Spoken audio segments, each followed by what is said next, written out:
স্বাগত খেলাযোগে আপনাদের সাথে আছি আমি ফাহিম রহমান। সেন্ট কিটসে ইতিহাস লিখলো বাংলাদেশ। সিরিজ জয়ের পর এবার ওয়েস্ট ইন্ডিজকে দিল হোয়াইট ওয়াশের স্বাদ। কি ব্যাটে কি বলে বাংলাদেশের দাপট ছিল প্রতিটা ডিপার্টমেন্টে। জাকেরের হার না মানা ঝড়ো 50, রিশাদেরও প্রতিরোধ ঘূর্ণি, যার কোনো জবাবই ছিল না ক্যারিবিয়ানদের কাছে। তাই শেষ ম্যাচে বাংলাদেশের জয় 80 রানের বিশাল ব্যবধানে। বিস্তারিত পার্থ বণিকের রিপোর্টে। শাবাশ, এই না হলে টাইগার। সেন্ট কিটসে শামীম ইমনদের ঘিরে একটা স্লোগানই বারবার। টি-20 সিরিজ জয়ের পর এবার ওয়েস্ট ইন্ডিজকে হোয়াইট ওয়াশ করল বাংলাদেশ। তাসকিন, শেখ মেহেদিরা আর্নস বেলে ছড়ালেন জয়ের রেশ। এদিন শুরুটা ছিল টাইগারদের পক্ষে। গোটা সিরিজে টস না জেতা লিটন এবার সফল হলেন শেষ ম্যাচে। টস জিতে বাংলাদেশ ব্যাট ফার্স্ট। সৌম্যর ইনজুরিতে 2 মাস পর ইমনের প্রত্যাবর্তন। ওর ব্যাটে শুধুই 4 ছক্কার গর্জন। লিটনকে নিয়ে প্রথম 4 ওভারে রান তুললেন 10 গড়ে। দলকে সেট করলেন বড় স্কোরের পথে। চতুর্থ ওভারে রোমারিও শেফার্ডের বলে 13 বলে 14 রানে আউট হন টাইগার কিপার।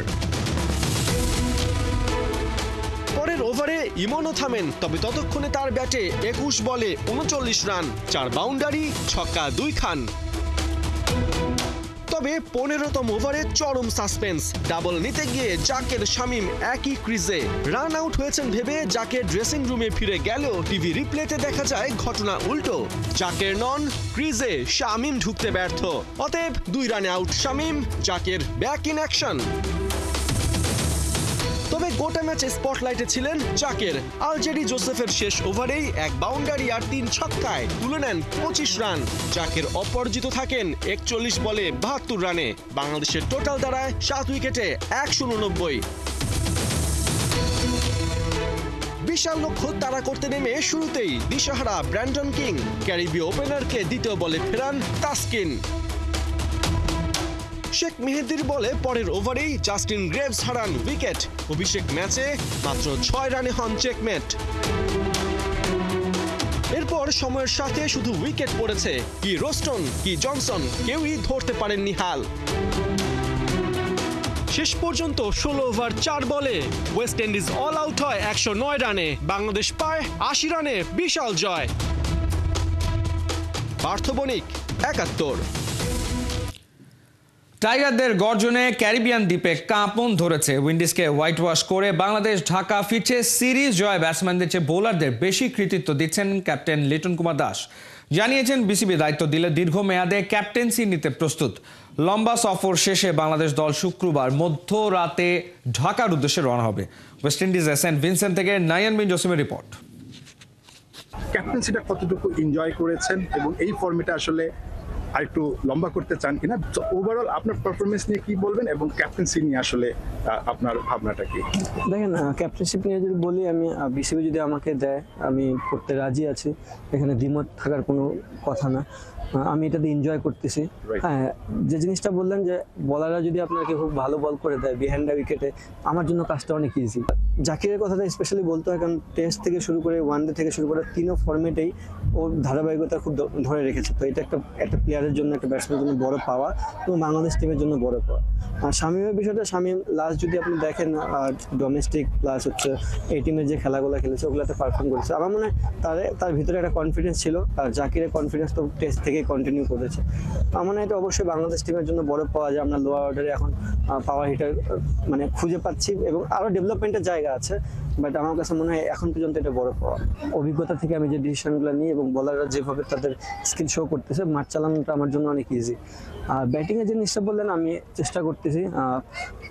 আই থিঙ্ক এটা এমন না যে দেখেন, একটা ব্যাটসম্যান অনেক সময় হয় কি, যখন একটু খারাপ যায়, যেহেতু 3 ফর্মেট খেলছে লাগাতার একটু খারাপ চলে গেছে। বাট আমি চেষ্টা করতেছি, যেহেতু সালাউদ্দিন স্যারের সাথে কাজ করতেছি, আমার মনে হয় সালাউদ্দিন স্যার অনেক হেল্পফুল করতেছে, মানে হেল্প অনেক করতেছে। যে আমাদের একটা জিনিস হচ্ছে কি, প্রত্যেকটা প্লেয়ার স্যারের সাথে অনেক ফ্রি এবং স্যার খুব ছোট থেকে সবগুলো প্লেয়ারকে চিনে। তো এই জিনিসটা ব্যাক অফ দ্য মাইন্ডে আমাদের অনেক হেল্প করতেছে যে স্যারের সাথে কথা বললে অনেকটা হেল্প, মানে ক্রিকেটিং বিষয়ে জিনিসগুলো অনেক হেল্প হয়ে যাচ্ছে। তো আমিও স্যারের সাথে কথা বলতেছি, আমার মনে হয় খুব তাড়াতাড়ি এটা থেকে বের হয়ে আসতে পারবো। টি-20 সিরিজে আসলে এরকম একটা দল যাদের পাওয়ার ব্যাটিং এর দিক থেকে অনেক এগিয়ে থাকা, সবকিছু মিলে আপনাদের ব্যাক অফ দ্য মাইন্ডে কি কাজ করছিল যে আপনারা আত্মবিশ্বাসী ছিলেন আদৌ যে এদেরকে হারাতে পারবেন এইভাবে? বাট অ্যাজ এ ক্যাপ্টেন আমি কখনোই বলিনি যে আমার সবকিছু উজাড় করে দিতে হবে। জাস্ট আমি বলেছি কারণ দে আর বেটার সাইড। আপনি এনি ডেতে তারা যে কোনো টিমকে ধ্বংস করতে পারে এবং তাদের হোম গ্রাউন্ডে।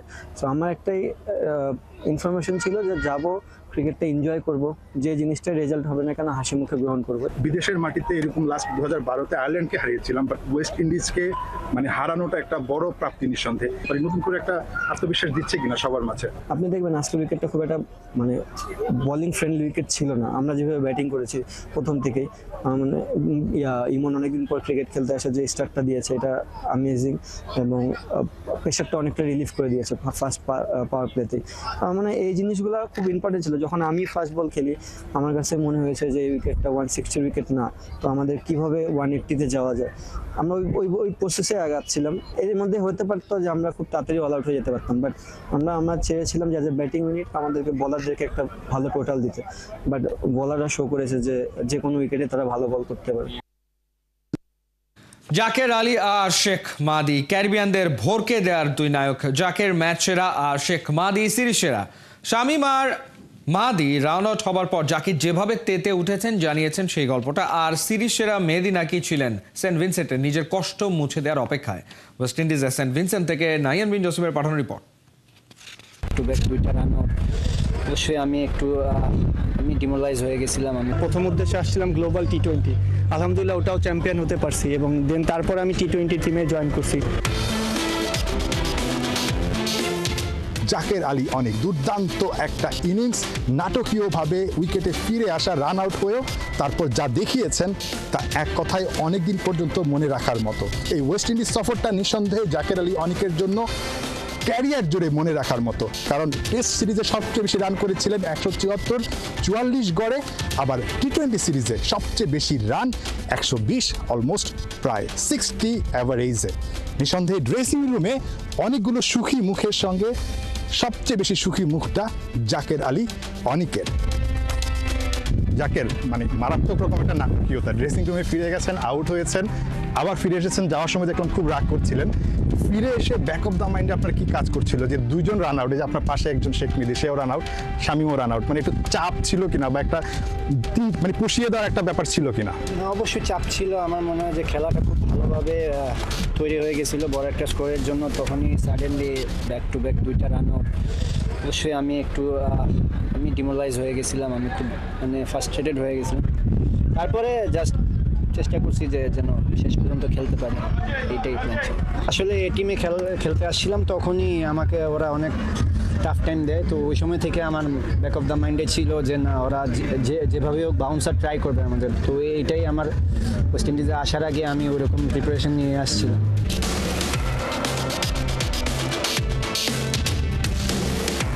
আগের ম্যাচে ম্যাচ সেরা হয়ে শেখ মেহেদী বলেছিলেন ঠিক এই ভেন্যুতে বিশ্বকাপের সময় 3টা ম্যাচে দর্শক হয়ে থাকা তার জন্য ছিল অনেক কষ্টের একটা স্মৃতি।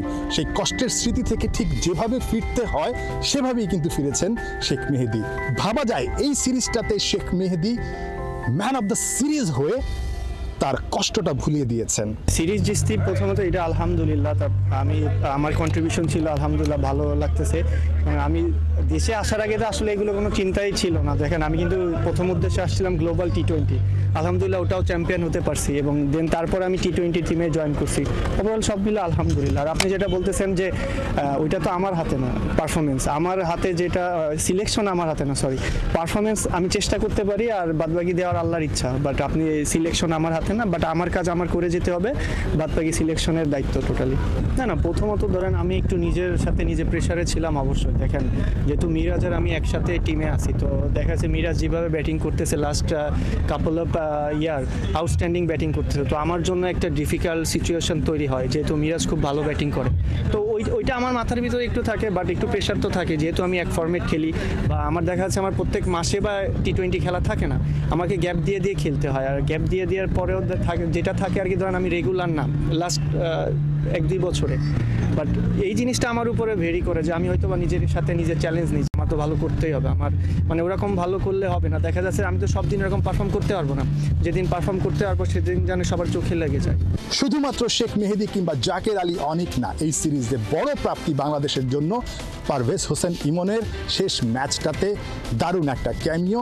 একই সঙ্গে Shamim Hossain Patwari back to back 2টা ম্যাচে 200 স্ট্রাইক রেটে যেভাবে ব্যাট করেছেন, তাতে করে বাংলাদেশ ফিনিশার কিন্তু পেয়ে গেছে নতুন একজন।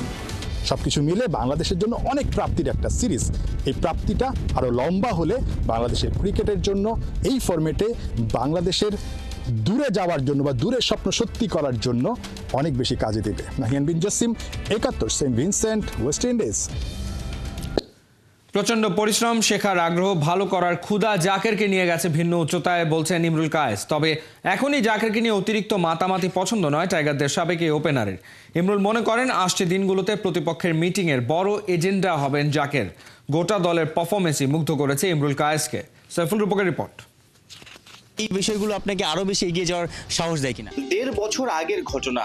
সহধর্মিণী ইন্টারন্যাশনাল শুটার, বিদেশে পদক জিতে দেশের নাম উজ্জ্বল করেছিলেন। ক্রিকেটার স্বামীরও মনে প্রাণে ছিল আন্তর্জাতিক পর্যায়ে খেলার বাসনা। আমার ওয়াইফ সে ইন্টারন্যাশনাল একজন শুটার, ও ইন্টারন্যাশনাল খেলে, তখন আমারও মনের মধ্যে ইচ্ছা লাগে যে আমারও ইন্টারন্যাশনাল খেলতে পারলে হয়তো ভালো হতো। বছর দেড়েকের মধ্যেই সবার ঘরে ঘরে পৌঁছে গেছেন।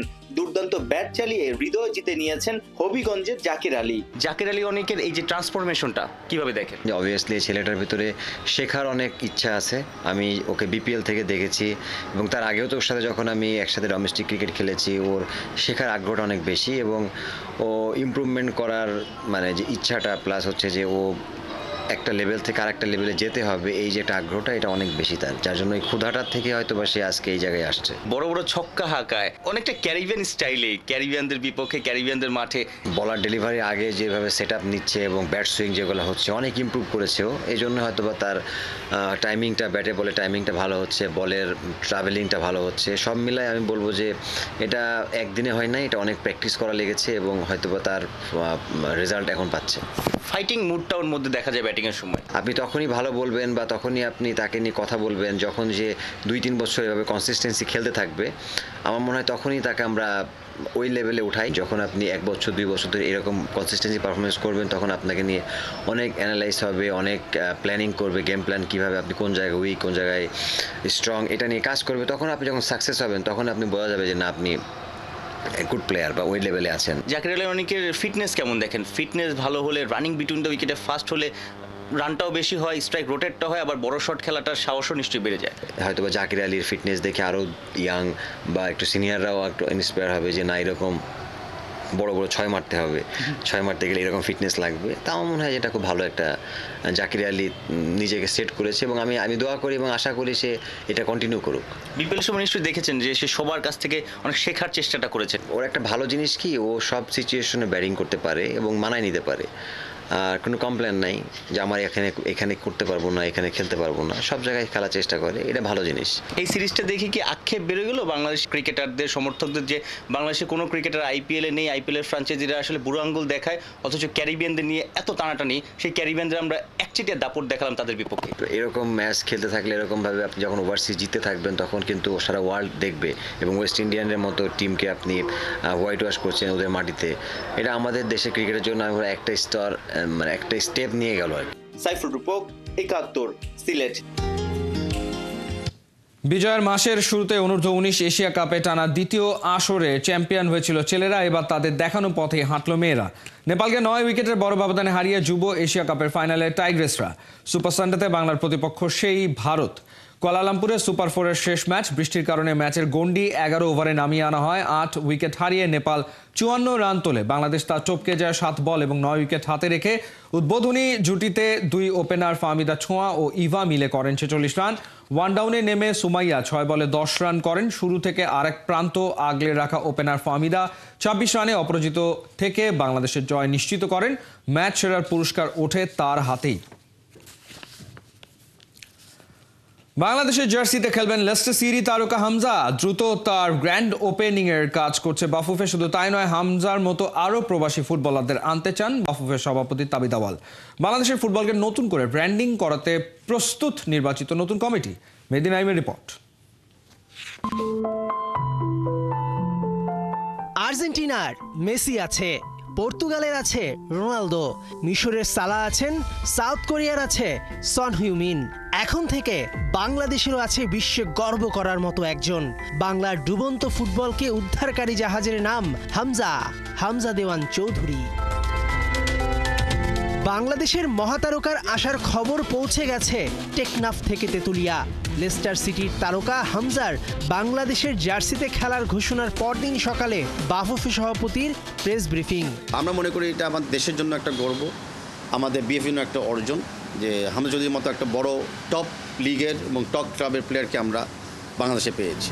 আইপিএলে সাকিব মুস্তাফিজরা খেলে, সেই দলের ব্র্যান্ডিং হয় বঙ্গদেশে। এখন থেকে লেস্টার সিটির সব খবর বাঙালি রাখবে খুঁটিয়ে খুঁটিয়ে।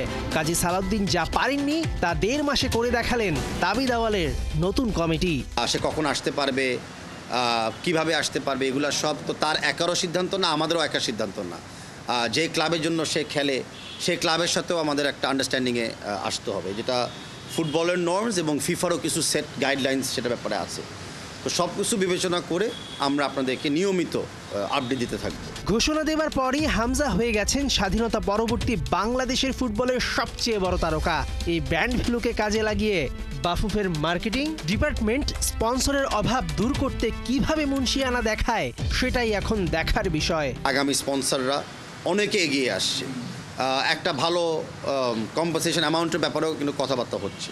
এরকম প্লেয়াররা যখন আসে তো সেই প্লেয়াররা ব্র্যান্ড ভ্যালু হচ্ছে মোর ইম্পর্টেন্ট, আমাদেরকে প্লেয়ারদের কনফিডেন্স বাড়ানোর সহযোগিতা করে, আমাদের মেন্টাল স্ট্রেংথ বাড়ানোর সহযোগিতা করে, অ্যান্ড ডেফিনেটলি ফ্যানদেরকে আরেকটা আকর্ষণীয় রিজন দেয় খেলা দেখার জন্য, মাঠে আসার জন্য এবং টিমকে সাপোর্ট করার জন্য। হামজা খুলে দিয়েছে বিশ্বব্যাপী ছড়িয়ে ছিটিয়ে থাকা প্রবাসী ফুটবলারদের দুয়ার। কুইন সুলিভান, জিদান মিয়া আরও অনেককে লাল সবুজের জার্সিতে খেলাতে কাজ করছে বাফুফে।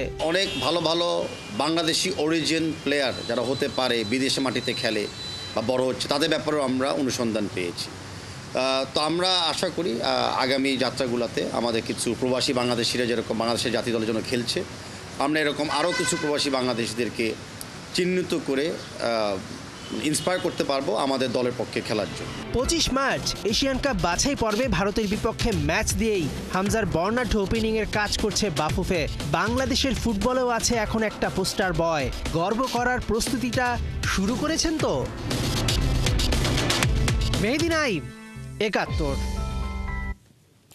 চলছে খেলাযোগ সরাসরি সংবাদ অনুষ্ঠান দেখতে চোখ রাখুন 71-এর ফেসবুক পেজ এবং সাবস্ক্রাইব করুন 71-এর ইউটিউব চ্যানেলে। 71-এর সাথেই থাকুন।